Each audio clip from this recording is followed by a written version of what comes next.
Hello, my name is Alex and I am the host of How Bizarre Podcast, and this is episode 23 of the series.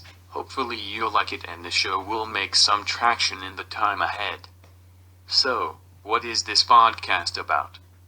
It's about storytelling, and especially about stories that are obscure, unknown to the wider public, strange and sometimes inexplicable, content that somehow never got the attention it deserved. Stories that are forgotten in the mists of time regardless if they happened yesterday or some centuries ago.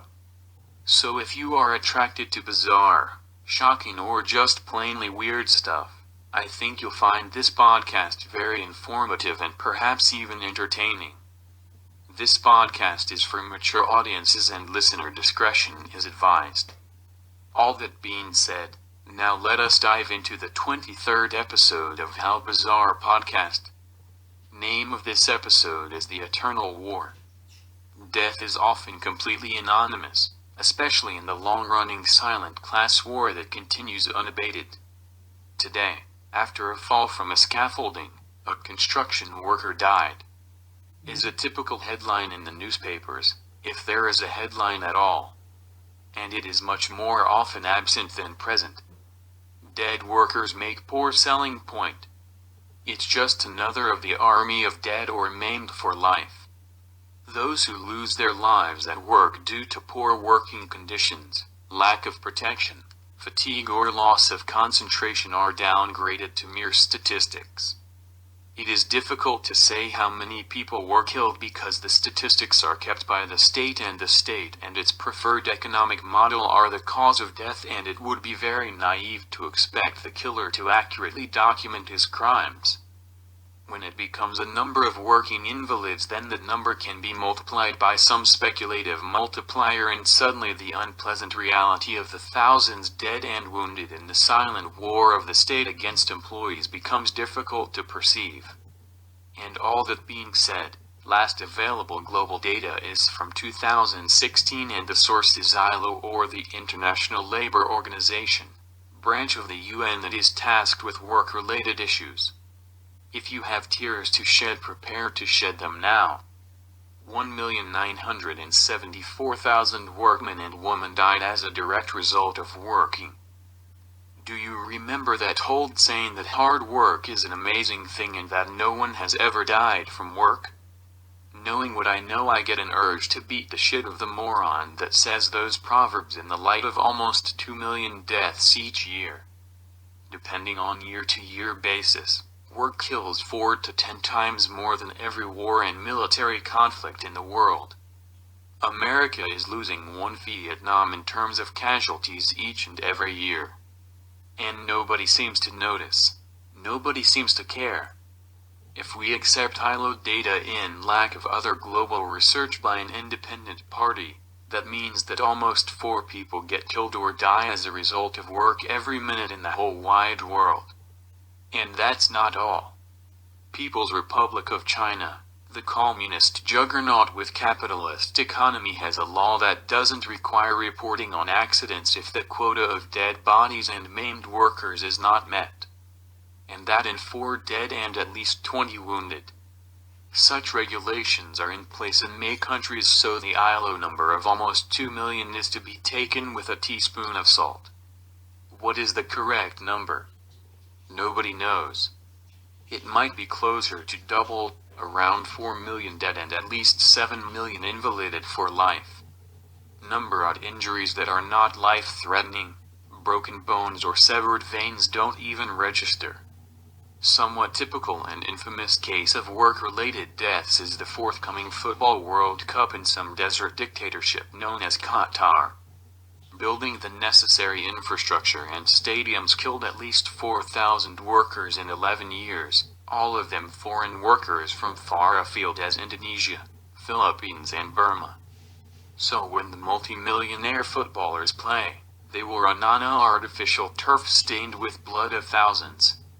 Strangely, no footballer or football official had anything critical to say about this whole mess, except for the Norwegian head of his football association.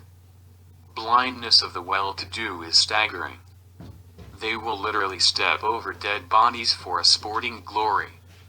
These working immigrant people are not in the service of regimes. They do not beat and kill children on the streets. They only build buildings and houses that will be someone's homes, sewers and water supply systems, installations and everything that makes life more comfortable. But despite that, they are terribly anonymous. Their death does not exist. It is registered with 2 lines on the penultimate page of the newspaper at best. There is no individualization of the victims. There is no daily wisdom. No one has killed them.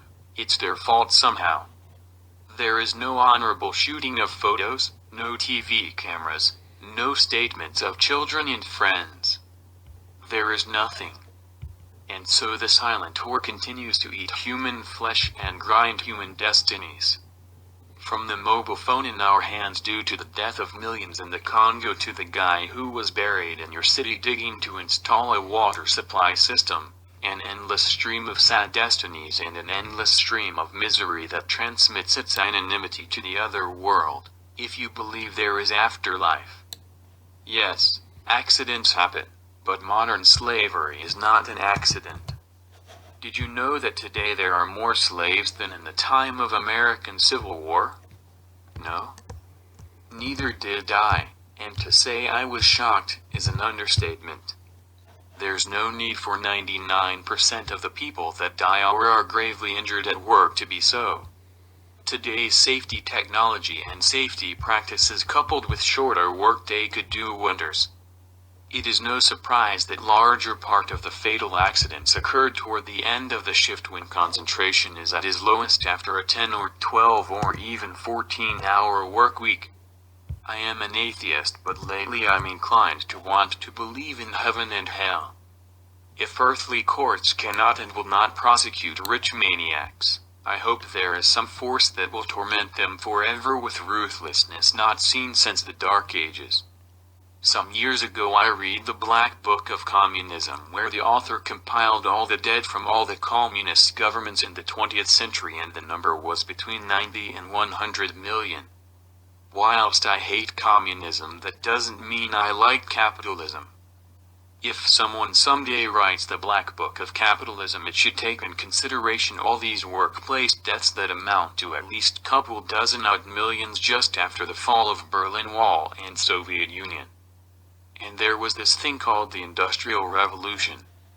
Although in the long run it was responsible for higher living standards and technological leaps and bounds, for the first 200 years it was hell on earth, with 5-year-old boys and girls working in mines and foundries, whilst pregnant women worked in mines and weaving factories up to their delivery of the child. How many people perished in those 2 centuries is impossible to ascertain. I hope you all liked episode 23 of this podcast. Thank you so kindly for listening, and I will be back next time for episode 24 of the How Bizarre podcast. If you enjoyed this episode, please consider liking, sharing, and above all, subscribe to this channel, dear listener. Because, why not? Join me next time for another bizarre adventure through space and time. Cheerio.